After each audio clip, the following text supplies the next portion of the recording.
Maintain mount by pushing opponent's head. So out of the 3 maintain mount moves on the blue belt test, this is the most important one. This is the one you're going to use before you do any other thing in order to maintain mount. And so I don't ever want my opponent turning to his side until I dictate that he's going to do that.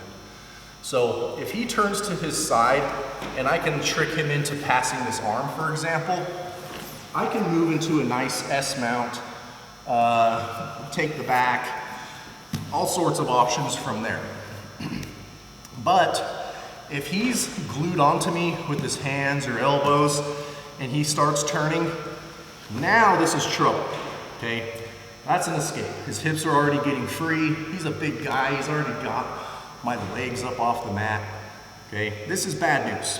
So we don't ever want to let this person turn to his side while he's framing into my body. If his hands are off and they're just dangling out here and he turns to his side, totally different, okay? Because he can't push my hips low and they're free to move up into S mount here. So my partner is framing in against my body, my hips, my knees, my thighs, and starts to turn to the side. So immediately, as soon as I feel him, I'm really feeling it in his hips, okay? His hips start turning. That tells me he's going to start really focusing in on pressing and opening this leg so he can shrimp out and get his legs through to go to guard.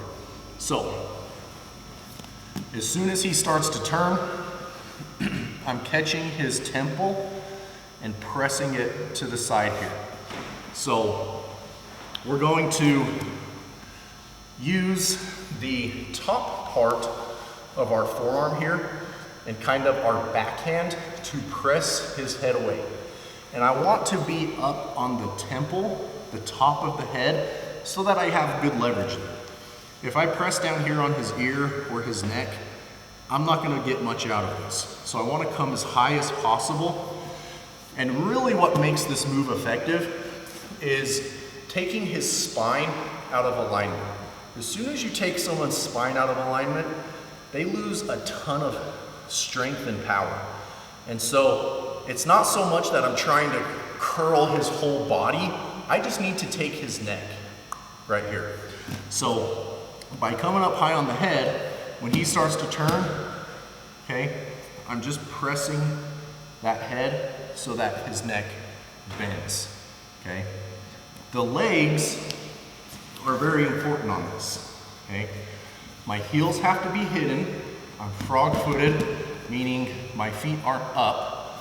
If my feet are ever up and he starts to turn in, there's a space there that he can sneak his knee in, okay? He can start catching the foot and slipping under this space that I've created below my ankle. So by going frog foot here, it closes that space off and makes it a lot harder for him to sneak under my leg. So I want to have my heels close to his butt. My hips are relaxed so that if he presses on my knee, nothing really happens there. It doesn't open up much space, okay? It'll open up some space below the knee, but my foot is blocking so his leg can't come under. If my foot and my knee come up, that's how he's gonna get under, okay? Or if my foot comes away from the butt, it opens up that space for his knee to slip under. So feet glued to the butt, it's really my Achilles, okay? My hips are relaxed, so if he presses on my knee, nothing really happens there. It just opens up my knee, no big deal, okay?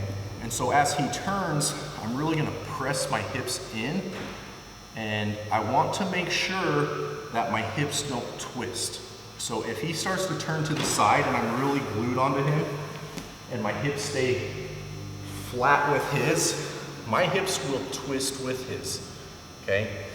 So it's very important that as his hips twist side to side, my hips stay level to the mat, okay? And so I'll just have Jared upa side to side here, and this is a really good drill to do. So he's gonna upa side to side, and you can see how I just let him twist under me, and I just focus on letting my hips stay level. So in order to do that, I'm going to press. If he turns in this way, I'm going to stretch the back leg and pull this leg up. And that allows my hips to stay level. So if he was the other way, that leg stretches and this knee comes up. So just a couple more times side to side here, real slow. You can see how I'm stretching that back leg kind of into a grapevine, and this leg comes up. Heel still glued to the booty. Okay, he turns the other way, kind of goes into more of a true grapevine. I don't have to be attached to the leg, but I'm keeping that to his hamstring, and then this knee comes up. So just a couple more times here. Boom, boom, okay? So once we have the hips, once we understand how to keep our hips level, only then can we apply this move, okay? So if he turns and my hips are glued, I'm gonna be falling and taking away the base that was gonna keep me up. I'm letting my hips twist, and so now I can't press here.